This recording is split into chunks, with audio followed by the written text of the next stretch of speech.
반갑습니다. 오늘은 한 선객과 그 수행자의 문답으로 인한 것을 가지고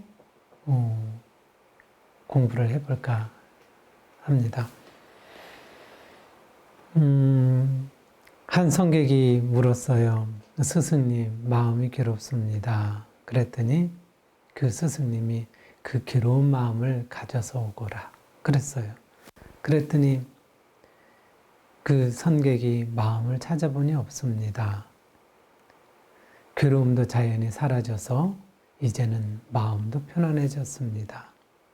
그랬더니 그 스승님이 내가 성품을 보았구나 그랬습니다. 그래서 이 선객은요, 내가 성품을 보았구나, 견성을 했구나 라고 아주 신나는 마음으로 집으로 돌아갔어요. 그리고 다시 직장에 갔더니 여전히 그 비난하는 사람이 있었고요. 또 그 사람은 나를 비난했고요. 그래서 마음이 다시 괴로워졌습니다. 이 수행자는 어떻게 해야 될까요? 그냥 또 내 마음을 찾아보고 그 비움을 없애면 될까요? 줌으로 하는 그 마음 공부 모임이 있는데요. 그때 그 선객들께 이 문제를 한번 던져봤어요. 그랬더니 여러 가지로 답변을 해주셨어요. 그 중에 간추린 몇 개만 말씀드리겠습니다. 나를 괴롭히는 사람은 없습니다. 내가 스스로를 괴롭히는 것입니다. 내 마음을 비우는데 더더욱 공을 들입니다. 그랬습니다. 또 한 분은 그랬어요. 저는 아침에 일어나서 좌선을 하고요. 동작 하나 안에서도 입정처로 깨어 있고요.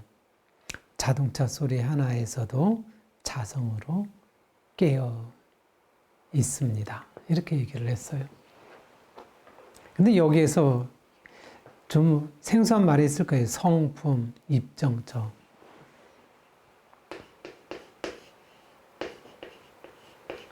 성품은 본래 우리가 얘기를 할 때 그 본래 마음이라 그래요. 본래 마음.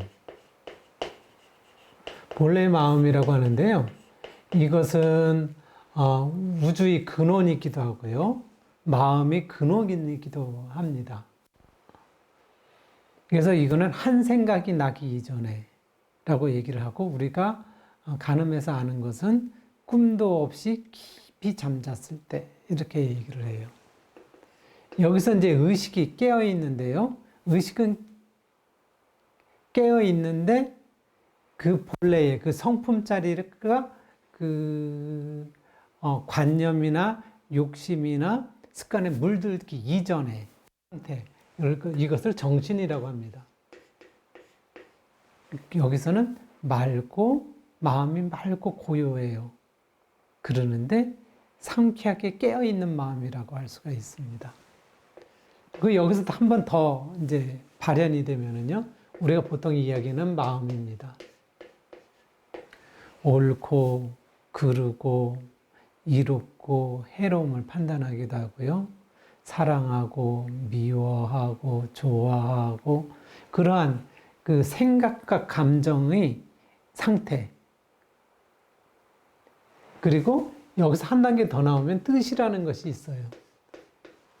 이 뜻은요, 결정한 겁니다. 이럴까 저럴까 하는 걸 결정한 거. 그것을 뜻이라고. 그래서 우리가 보통 성품이라고 얘기하는데 이 성품을 자성이라고 말을 하기도 하고요. 또는 조금 저는 입정처라고 합니다. 입정처. 우와.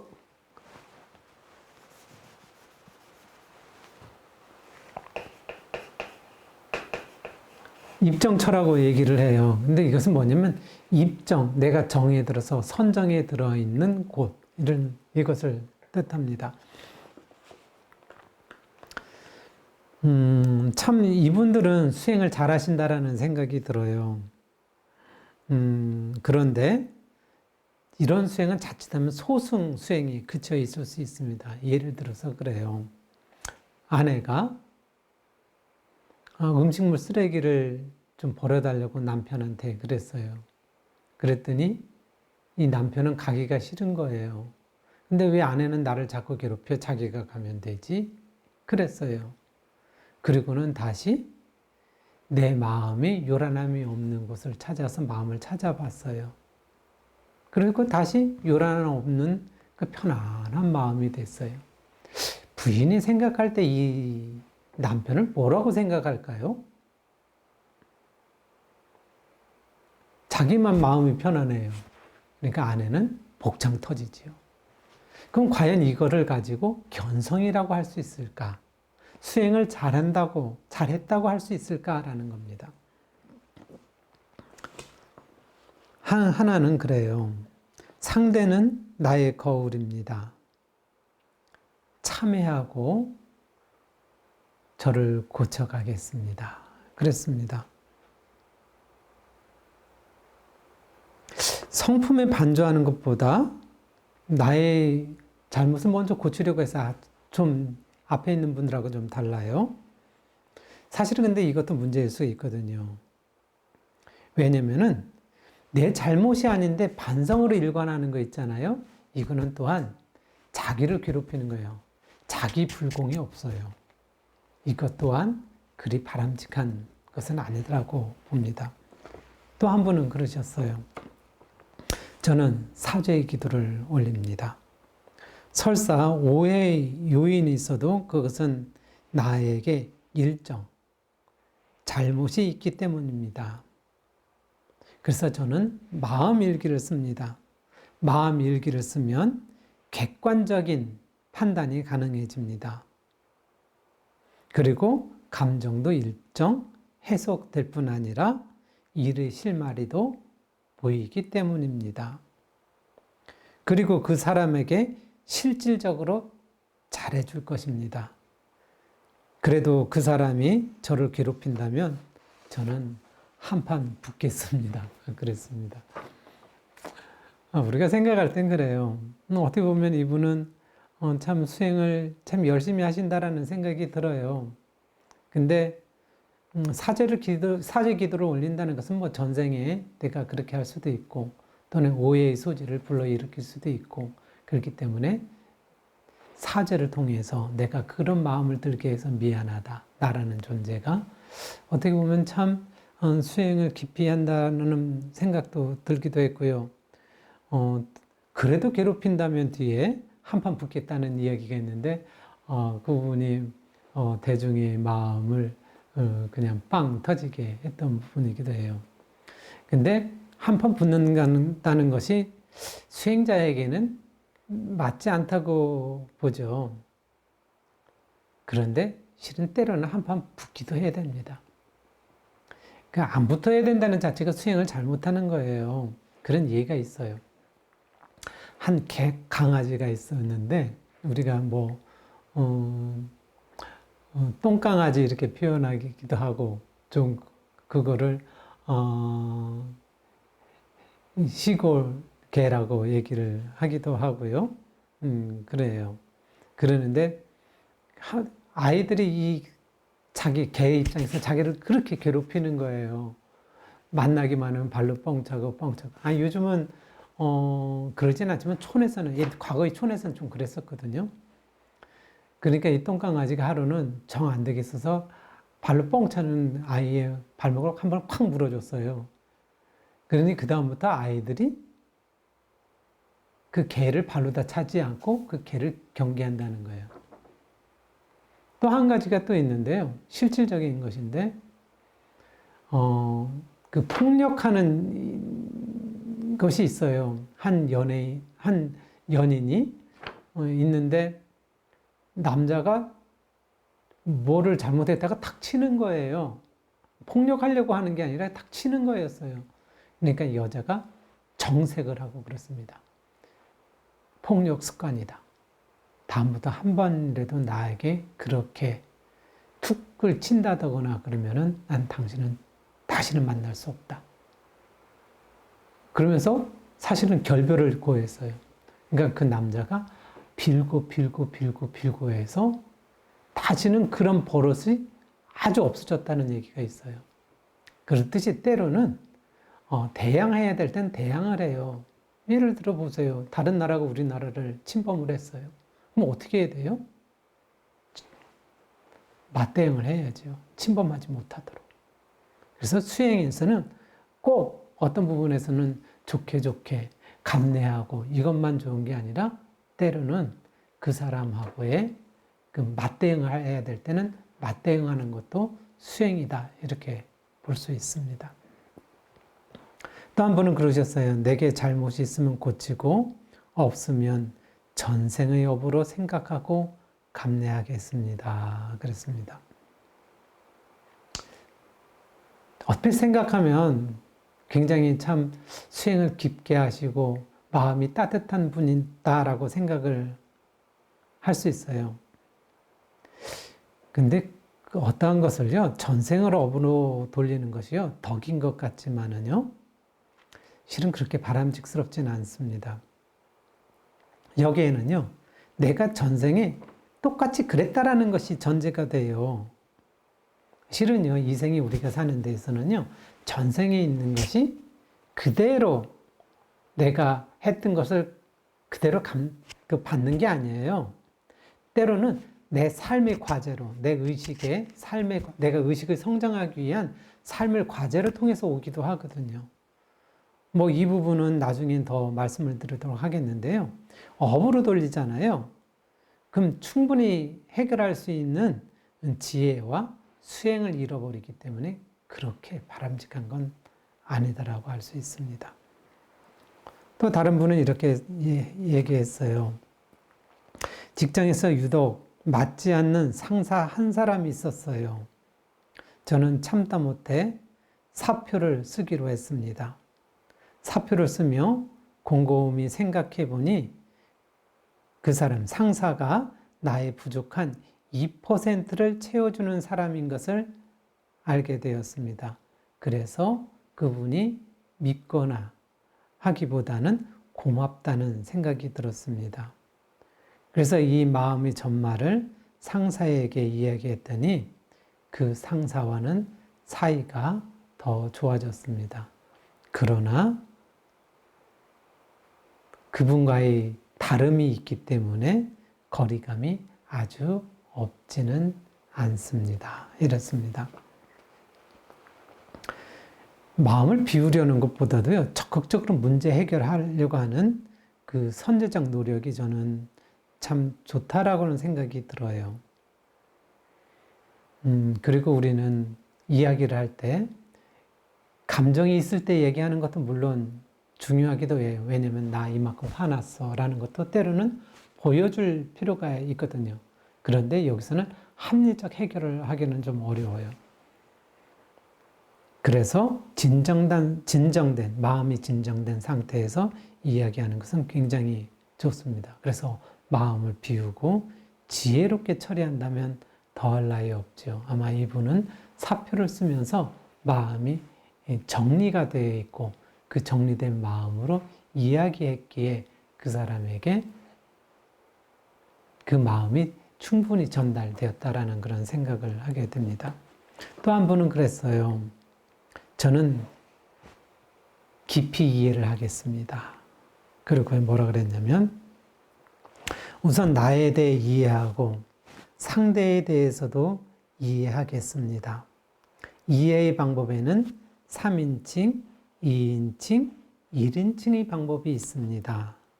3인칭의 방법은 객관적 이해이고 2인칭의 방법은 그 사람 입장에서 생각해 보는 것입니다. 그리고 1인칭의 방법은 나의 마음도 헤아리는 것입니다. 그랬어요. 그리고 1인칭의 방법으로는 나의 잘못은 없는지 살펴서 고치고 있다면 사과할 것입니다. 그런데 사람에 따라서는 아무리 생각해봐도 나에게는 잘못이 없는데 그 갈등 자체가 창피해서 회피하고 자책하며 자신에게 화내는 경우가 있습니다. 실은 제가 그런 경향이 있습니다. 이럴 때는 이런 마음의 뿌리를 찾아 들어갈 것입니다. 과거의 기억과 경험을 되짚혀서 내면 아이를 치유할 것입니다. 그리고 저희 마음을 헤아려 다독이는 한편 상대를 대화로 풀어가도록 노력하겠습니다. 그래도 말이 통하지 않으면 앞의 사례처럼 성품을 봐서 마음을 비우도록 노력하겠습니다. 이분은 상담 심리학을 하시는 분인데요. 그래서 자신의 마음을 체계적으로 읽고 해결하려고 하는 그런 설명을 해주셨습니다. 실은 인생은요, 더불어 살아가는 것입니다.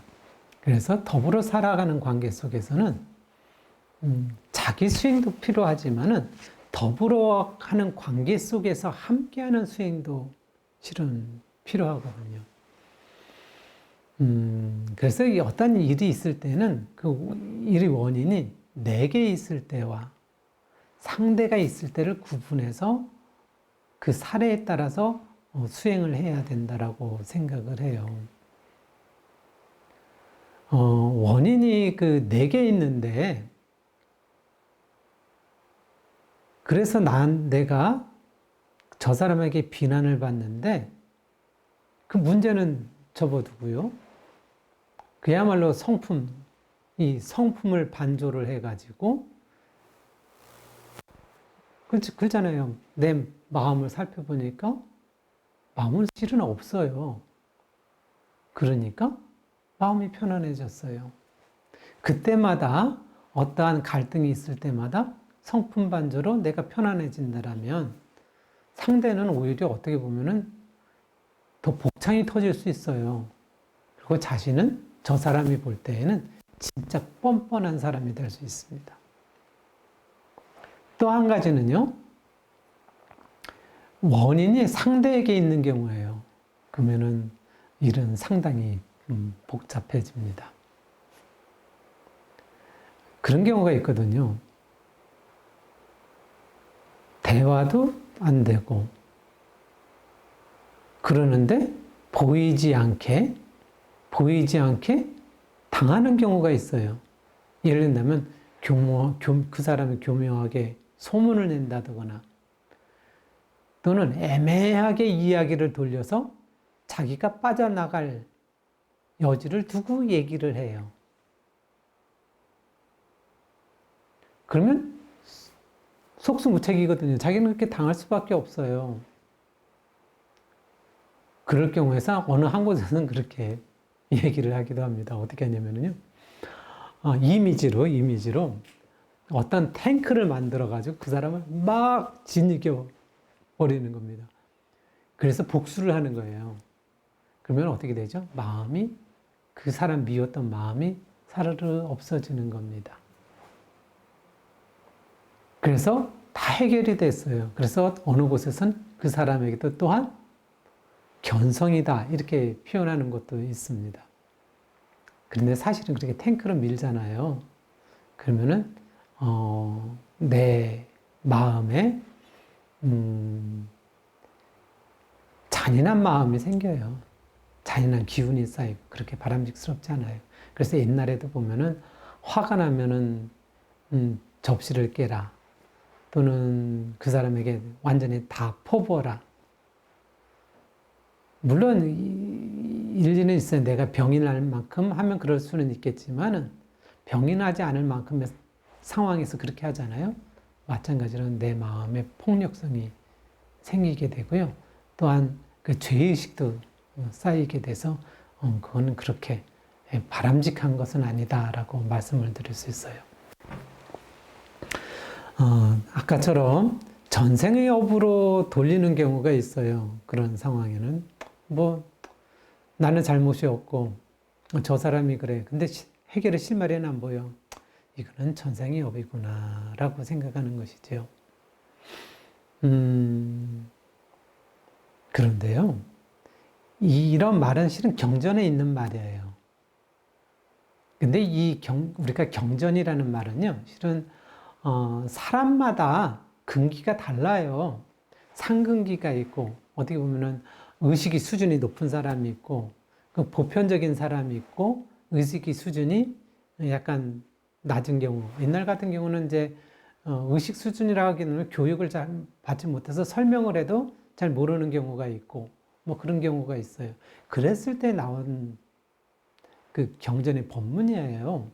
근데 요즘은요, 설명해주면 잘 이해를 해요. 요즘 인지가 발달이 돼서요. 그래서 이때는 이것을 그냥 전생의 업으로 생각하라고 할 것이 아니라, 이러한 일은 이 일이 내게 어떠한 것을 성장시키라. 왜냐면은 어떠한 일이라고 사는 것은 반드시 자기에게 얹은 성장의 요소를 갖고 있어요. 의식이 성장의 요소를. 그래서 그 일을 면밀하게 봐서 내 의식을 성장시키는 화두를 삼을 수 있거든요. 그렇게 되면 지혜와 수행이 그로 인해서 높아져요. 그래서 섣불리 전생의 업으로 치부하는 것은요, 내 지혜와 수행의 기회를 저버릴 수 있는 거라 그렇게 바람직한 것은 사실은 아닙니다. 또 한 가지는 그런 경우가 있어요.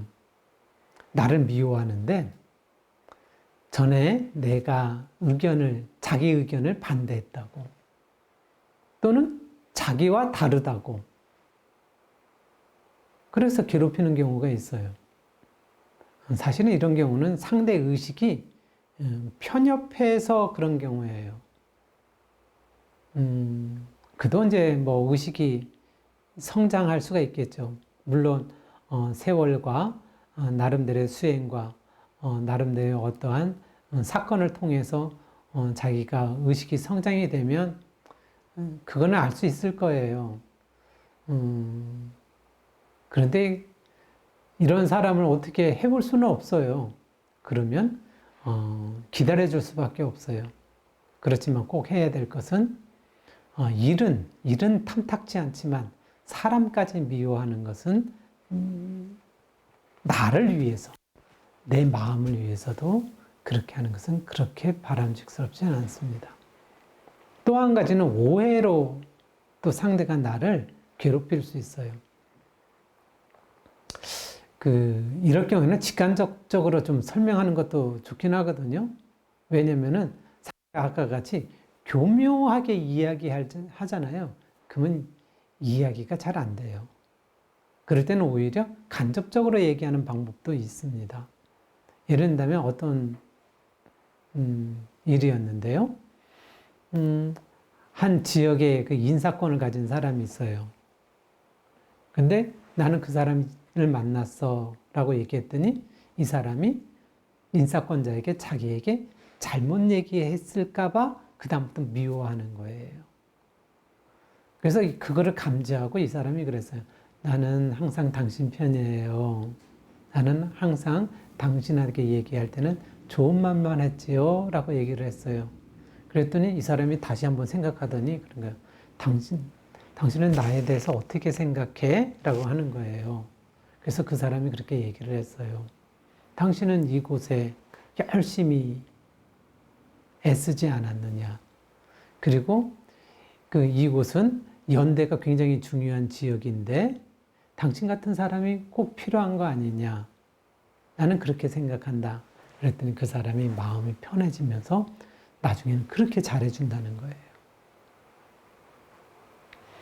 또 한 가지는요, 나를 미워하는데 능력에서 오는 차이로 상대가 나를 미워하고 괴롭힐 수가 있어요.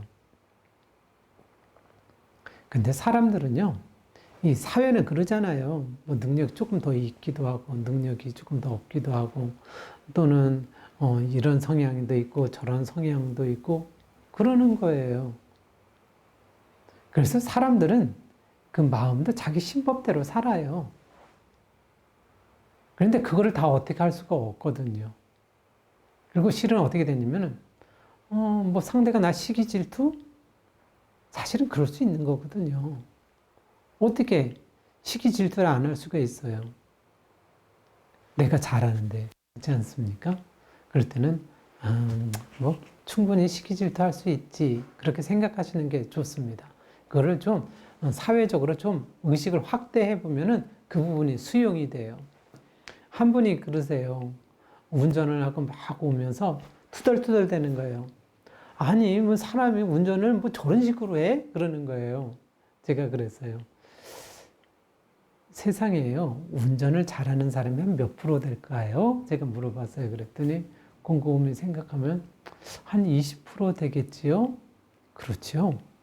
80%는 운전을 못하는 게 보편적이에요. 그러니까 운전을 못한다 그러면은 아, 그럴 수 있구나라는 내 마음을 갖잖아요. 그럼 내가 마음에 화가 나지 않아요. 그냥 그럴 수 있지. 마찬가지로 상대가 나를 시기 질투해요. 시기 질투할 수 있는 거예요. 다만 이것도 마찬가지로 뭐 그렇다고 그것이 좋은 것은 아니에요. 그렇지만 역시도 그 사람을 미워하지 않고 기다릴 수 있는 그 아량이 필요한 것이죠. 이상에서 볼 때 우리가 많이 그래요. 마음을 해소하고 어떻게 성품에 내가 늘 반조해서 그게 깨어서 산다 그러면은 견성이다 이렇게 보통 많이 얘기를 합니다. 그거 나 견성했어 그래요. 그러면 사람들이 그러죠. 저 견성했어요. 그럼 어떻게 해요? 근데 공부 열심히 하셨네요. 그러지요. 그렇지만은 아까 같은 그런 견성은 과거에는 어떻게 뭐 대단하다 그럴 수가 있어요. 그런데 현실 사회에서 수행해서 볼 때 그다지 그렇게 그 바람직한 정도의 수행은 아니고 초보의 수행이다 이렇게 실은 볼 수가 있습니다. 성품 반조를 잘하면 첫째는요, 자신을 괴롭히진 않아요. 그거는 돼요. 자기 문제가 돼요. 그러는데요, 이것이 진짜 잘 되는 사람은요, 어떻게 되냐면 마음의 바탕에 저항이 없어요. 아까 같이 그러는 거예요. 당신, 음식물 쓰레기 좀 버려줘. 그러잖아요. 그러면 내가 갔다 올 수 있는 거예요. 그렇지 않아요? 내가 앉아있기를 좋아한다고 해서 그래서 마음을 비운 사람은 어떤 저항이 있잖아요. 그러면 그건 비운 거 아니에요. 마음을 비운 사람을 첫째를 딱 보면은 저항이 없어요.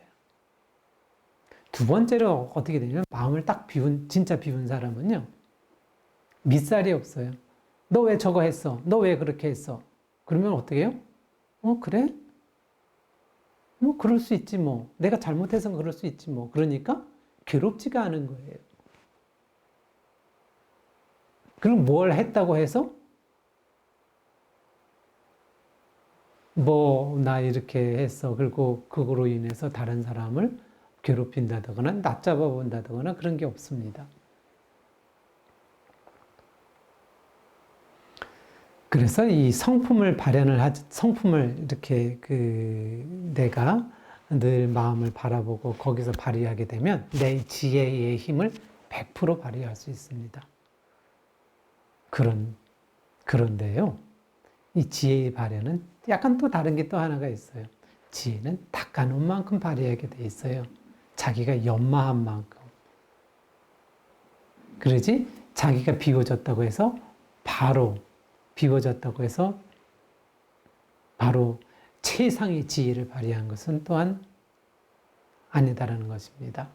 또 한 가지는 또 반대로 있어요. 지혜가 있는데 비우지 못해서 성질대로 사는 사람이 있어요. 이 사람에게. 그러니까 지혜가 있을 때 비우지 못해서 성질대로 사는 사람은 성품 반조가 진짜 필요한 거고요. 나는 성품 반조가 잘 된다는 사람은 지혜 단련을 하고 그것을 삶에서 어떻게 은혜롭게 구현해낼 것인가 라는 것이까지 가야 그것이 어느 정도 돼야 견성이라고 할 수 있어요. 그래서 오늘은 사실은 많은 사람들이 성품, 마음을 바라봤으니 마음에 괴로움이 없다. 그러니까 괴로움도 사라졌다. 그래서 나는 견성했다. 어떻게 보면 견성에 대한 어떻게 보면 오해라 할 수도 있고요. 견성을 너무 낮게 잡지 않았느냐라는 그런 생각을 하게 돼요. 그래서 오늘은 견성의 오해에 대해서 말씀을 드렸습니다. 오늘은 이상으로 마치겠습니다.